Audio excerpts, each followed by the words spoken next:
shit refuses to say lit.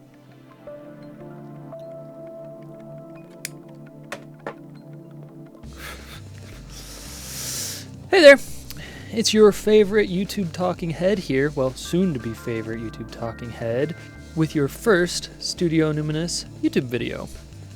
So, it's kind of weird to think that talking heads used to be on the news and on these different places where they had some level of authority, but now it's just some ADHD fueled loser in his basement yelling at you. Yelling his opinions that have no merit to them at you. The thing is, I think that's actually the natural order of things. I don't know, maybe I have to think about that. Well, enough being distracted. Welcome to the first Studio Numinous YouTube video ever. Today I've got a whole big batch of slop tent for you. Yeah, that's right, slop tent. None of that good old homemade, good artistic content. We're going to be reacting to a Reddit post. Yeah, pretty cringy, I know. But hey, I'm out of shape on things. I need to get into the rigmarole of it. I should apologize, but hey, it's my channel. I'll do what I want. But if you like it, let me know. If you hate it, let me know. I'm here for you. This just happens to be one of my personal stims. Hopefully one of you guys out there also has a favorite stim like this. We're going to be reacting, critiquing, discussing someone that's falling out of love with filmmaking. We've all been there. If you haven't been there, you're going to be there. Maybe you've been there and quit. Maybe you haven't. This is going to be a long one, so go ahead, snuggle in, get your AirPods, get your popcorn, get on your long drive, you're ready to go. Either way, this is going to be a longer video. It's going to be a good one. Just sit back, relax, and let's get to it. I came to LA 8 years ago to pursue filmmaking, and I think I've completely fallen out of love with it. I don't even know how to start this. I wanted to be a director since I was a kid. That was the dream. I lived and breathed movies, and I remember being a teenager staying up late and storyboarding fake scenes and shooting shitty movies with my high school friends who didn't want to be in it. It's the best time. Doesn't get any better than that. Honestly, probably should just stop there or keep doing it. Who cares? I worshiped Tarantino and Scorsese like gods, and going to watch movies used to feel like a religious experience to me. There's a lot to break down right there, actually. I worship Tarantino and Scorsese. I feel like that is a very common experience for filmmakers. Like, I feel like your first cinematic, eye-opening experience is Tarantino. I remember my first Tarantino experience, and I'm sure everybody does, especially when you're a little too young to be watching Tarantino. You're just like, holy shit, I didn't realize movies could look like this. And then Scorsese, obviously. I mean, I remember my first time watching Casino. I'm sure everybody remembers their first Scorsese film. Like, whoa, this is what cinema is. Tarantino's kind of like, you know, you learn there's no rules, and Scorsese shows you how to follow the rules. I think a pivotal point for filmmakers also is to evolve past that and to realize that Tarantino, in my opinion, this may piss everybody off, is a little bit of schlop content. And Scorsese is a god and will always be a god, but at the end of the day, it's just Scorsese. Every film just feels like a Scorsese film that is a Scorsese film, especially around that time in the 80s and 90s when he was making a lot of his stuff. And it's also time for them to pass the torch. Anyways. I begged to be on sets in college, said yes to every project no matter how small or chaotic, and made a decent amount of money in school worming my way onto some union sets. This is probably the way to do it. A lot of people go to college and just expect everything to happen to them, but this is really the grind you have to do. So I mean, this guy's already figuring it out. In fact, my undergrad GPA was garbage because I spent all my time on sets instead of classes. That's fine. Who cares about your fucking GPA, bro? No, especially in the filmmaking world. I mean, nobody's gonna take a look at your goddamn GPA. Somewhere along the way, I pivoted to cinematography because it felt like a more specific skill set, and I was better at that than the whole talking with actors thing. Again, very common. Cinematography is hireable. People are paying for cinematographers. Directors are paying for cinematographers. There's actually shit to learn, whereas directing is just kind of ambiguous unless you have money. Especially early on, it's hard to direct correctly with not much money. So, I mean, I know a lot of people that have pivoted to cinematography. I myself, I would not call myself a cinematographer at all. But I do. I love cameras. You know, I love cameras. Dun, everywhere around me. I mean, I got more stacked up over there. I mean, just cameras are addicting, and there's actually something to learn there. Physically touch, hold. Whereas directing is just, until you're doing it, it's very ambivalent.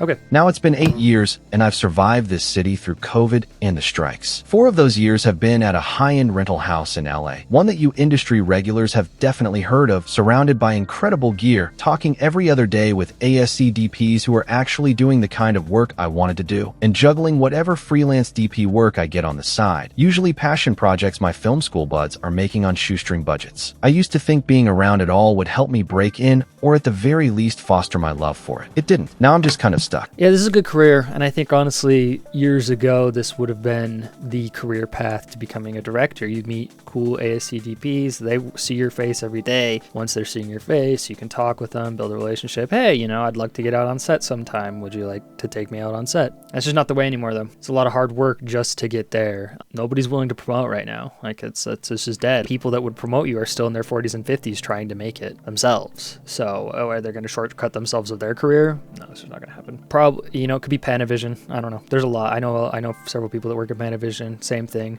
They can interact with these awesome cameras daily and awesome gear, and they get interact with like cool creators. But at the end of the day, they're not making stuff. And I don't know if making stuff is even important though. So who knows? Let's see. What was the last part of this? Doing the kind of work I wanted to do. It's like a dangerous place to be. It's dangerous hanging around with people that are doing what you want to do. It's a beautiful thing. Like, I mean, you can learn from them. That's the only way to do it. But it's also like, hey, I know you're not any better than me. Why are you where I want to be? And juggling whatever freelance DP work I can get on the side. Yeah, so you're also grinding. It's just tiring. Grinding DP work and your buddy's stuff that doesn't pay anything. And you got to make money and you got to do their shitty project. And you have very little control over the quality of it unless they themselves are high skilled. It just takes luck, which is horrible. Or a lot of work, a lot of work, which a lot of people aren't willing to put in. Every day feels the same. Loading trucks, QCing cameras, shooting small stuff that no one sees, networking with people who promise next time. I've worked my ass off, built a decent reel, but nothing's really moved. And I'm so tired. Like my body and brain are just done. It's been a dry time for everyone. I remember going into my final year of school feeling on top of the world when we locked down for the pandemic, and I remember thinking I was glad this was happening now and not when I graduated. Then it was the strikes. Then it was whatever the fuck this has been the last 2 years. It was holdout for 2022. Then it was 23, 24. And now people are saying next year. I'm starting to think there is no next year when the big, well-paying jobs will suddenly come back. The industry that I wanted to enter into just doesn't exist anymore. Maybe 20 years ago, networking through my rental house and shooting shorts that make it into big festivals was the way to climb up. But now the people who come in themselves fought tooth and nail for it to be the only gig they have that month. Truth. Preach, brother. This is it. I mean, this summarizes, I think, anybody that got into filmmaking in the past decade of what they've been going through. Right about the time they were supposed to be hitting their peak, which is about 10 years of grinding, 5 to 10 years of grinding, depending on your luck and income. You should be hitting it, but what you go to hit it and there's nothing to hit. It's pretty desperate times. Every day feels the same. That's what working as a grunt in Hollywood is, man. It's just grind. Loading trucks, QCing cameras, shooting small stuff that no one sees, networking with people who promise next time. Next time never comes for most people, you know? That's one thing I pride myself in, and I try to encourage everybody else to pride yourself in, is if you tell someone next time, or if you ask someone for a lower rate and say I pay you more next time, you do it and you follow through with it. Or you compensate them in some other capacity that you can possibly, skills or, you know, money or friendship. I don't know. You got to get what you got to get, but you got to follow up with those next times. That's very important. Like, you can't keep stringing people along. It's just super toxic. I've worked my ass off, built a decent reel, but nothing's really moved forward. I'd love to see this reel, by the way. I mean, if whoever posted this is out there, or anybody that's watching this would like to send me their reel, I would love to critique and judge reels, because I know how hard it is out there. I know what quality is, and I've seen a lot of stuff, but nothing's really moved. Yep, gotta keep slogging, and I'm so tired. Like, my body and brain are just done. Yep, I know how that is, man. Just brutal doing what you're doing. It's a lot of mental bandwidth to make it happen. It's been a try time for everyone. I remember going into my final year of school feeling on top of the world when we locked down for the pandemic, and I remember thinking I was glad this was happening now and not when I graduated. Imagine graduating into COVID. It was probably brutal. I never went to film school. I know a lot of people that did have gone to film school, and I have very mixed arrays of critiques on that. I mean, all the way up AFI friends to, you know, local community college film school, and it's just totally mixed across the board. And then nobody's really working out of any of those people I know. Some of them are. That's not fair to say. A lot of them actually are working. Then it was the strikes. Oof, the strikes. I'll probably do a whole nother video on this, but Hollywood and their obsession with strikes. I mean, the world is just not built for that anymore. Yeah, the industry was already dying, and you're gonna just stab a stake in its heart when these studios still have all the money and you have none. It's just brutal for people trying to get into the industry right now. It just like sucks all the air out of everything. And I mean, in my decade of working in Hollywood and working with people with Hollywood, I've never seen a strike really pay off. And I've talked to the old heads. You talk to the old heads, and it's things, they keep striking and things keep getting worse.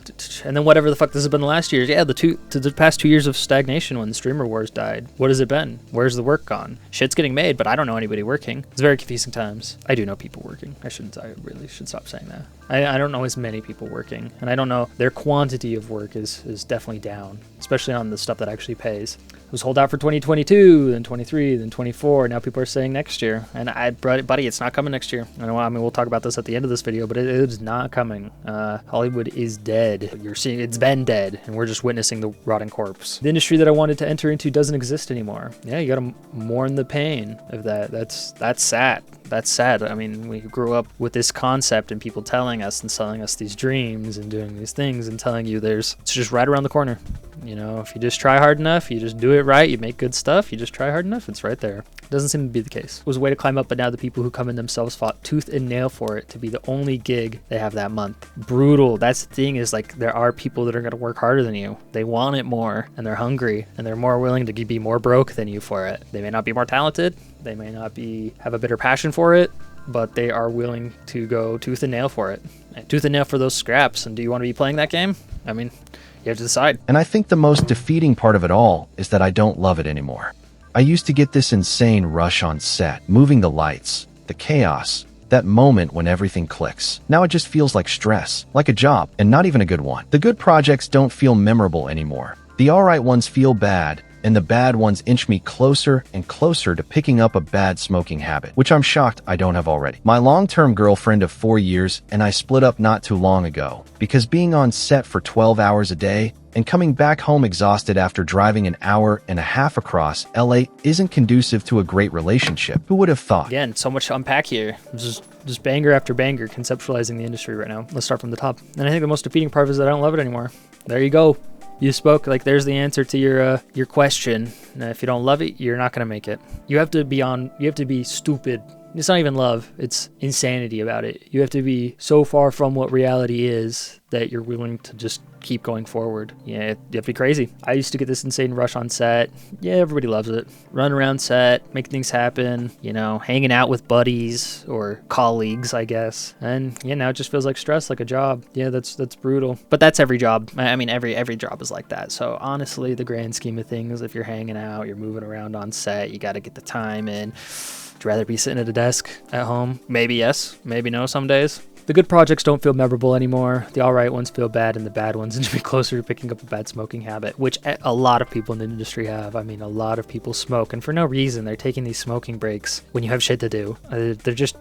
It's hangout time for a lot of these people, and especially the people that are already rich outside of this. It's just straight up hangout time for them. Yeah, the good projects don't feel memorable anymore. They're not good. The bar of quality is raised so high that everything is high quality now. I mean, you can go on freaking eBay and buy an Ari. You can go on eBay and buy a Red. You can do whatever for cheap. You could always do that, but I mean, you could buy them cheap. You make what you want cheap. Like, I mean, and people are out there willing to put out decent quality stuff for no return on profit. Like, how do you compete with that?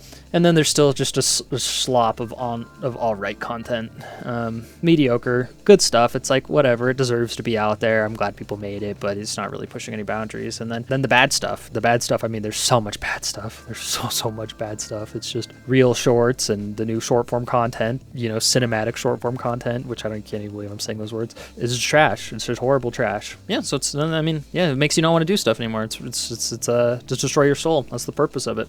The long-term girlfriend thing, yeah, people notoriously in the industry have a hard time with relationships because the hours are brutal, and it doesn't make sense to people not in the industry, and it never will make sense. It's never going to make sense. You're like, hey, I busted my ass for this short, and then you show them the short and it's trash. It's brutal. I don't think is the industry worth losing a partner for? I don't think so, especially a long-term partner like that. You can figure out how to make something work, man. I don't know. There's something here. You could figure out how to make something work. Maybe not working in LA. Driving an hour and a half across LA when you could go to many other states and still have an industry career, and where you're not stuck in traffic for 2 hours a day, barely making rent. There's a lot to work with here. I keep wondering if this is just burnout or if it's the realization that the dream version of this industry I had growing up doesn't really exist for most people. I feel like I put so much of myself into this and feel like I've got nothing to show for this almost decade of my life except exhaustion and resentment. Meanwhile, I look at my friends from high school getting married and moving across the country and so on. The worst part is the guilt. I know that if my 16-year-old self could see me now, actually working in film, getting to touch RE cameras every day, being surrounded by the kind of equipment and projects I used to obsess over on YouTube, he'd be over the moon. That kid would think I made it. And the messed up part is that I want out. I wake up dreading going to work, dreading prep, dreading the grind of another project that'll mean nothing to me a week after wrap. Not as much to unpack here. Yeah, it just sounds like typical burnout. You get to touch cool gear, that's great, but that gets old after once you hang around, $100,000, $500,000 camera setups, for a couple of months, you just kind of numb to it. It's cool, it's awesome, but unless you have a straight up passion for it, for that thing specifically, that part is going to get brutal for you. It's okay to have guilt. You're mourning the loss of nostalgia, of possibilities, of whatever. And that's totally fair. It's like I've trapped myself in the very thing I spent my entire youth chasing. I wanted this so badly that I built my whole life around, and now I don't know who I am without it. There's this constant guilt that I should be grateful, that I should love this, that I'm betraying the version of me who dreamed about being here. But all I can feel lately is emptiness. And I don't even know why I'm writing this. Maybe because I know there's some 15-year-old kid right now with signed Villeneuve posters on his wall, watching The Fabelmans and believing that if he just wants it badly enough, he can become the next auteur or the next big ASC member, the next whoever. I was that kid. I was all heart and obsession and faith. And honestly, I'm proud of that version of me. Proud he had the guts to chase something impossible. But it breaks my heart that this is what it turned into. That all that passion and innocence and drive somehow became this slow, grinding exhaustion. It's not even bitterness. It feels like grief, like mourning a version of myself that believed the world was still capable of giving back the same love I poured into it. But maybe that's just growing up. I don't know. I just needed to get that off my chest. Has anyone else hit this wall and actually made it through? Or did you just walk away? Safe to say I feel extremely lost right now. Well, that was very brutal to read with dyslexia and ADHD, but we made it through it. So let's talk about this last part. You trapped yourself. Yeah, you built up a lot of skills around this, and they're not super transferable, but that's every industry, man.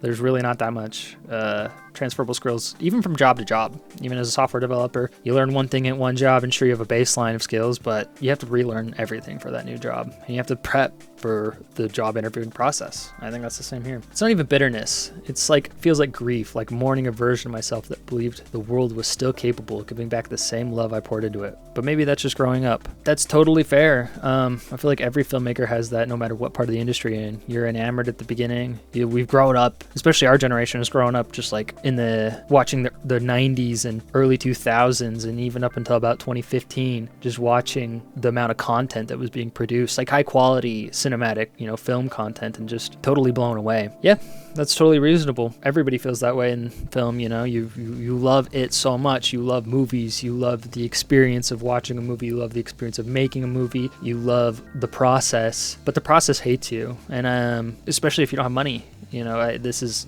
just brutal. There's no two ways about it, and it's very disheartening learning that fact.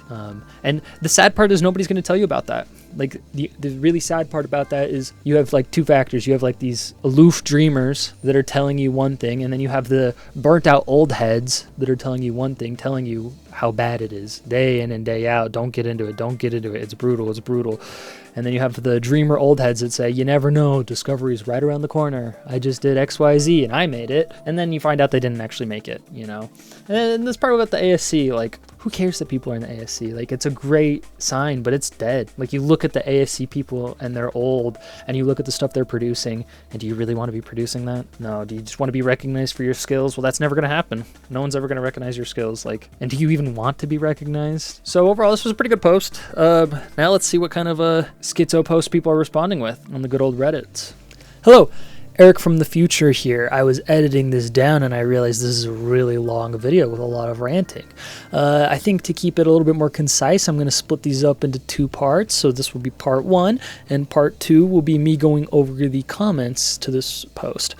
You should check it out. The comments are honestly more interesting than the posts themselves a lot of the times. I think there's a lot of incorrect and correct information, sometimes in the same post. It's really wild what the hive mind of Reddit will say. Sometimes it's super extremely valuable, and other times I love the hot takes that are just rancid. Anyways, thank you for watching this video. It means a lot to me. This is my first video of this kind, so any feedback is super valuable. I love comments. I think comments are super intriguing. You can build a whole community. They're totally underutilized on YouTube. So please, if you have 1 second and you made it this far, drop a comment. Let me know your thoughts on this style of video. Let me know your thoughts on what I had to say. And thank you for watching, and I will see you in part 2.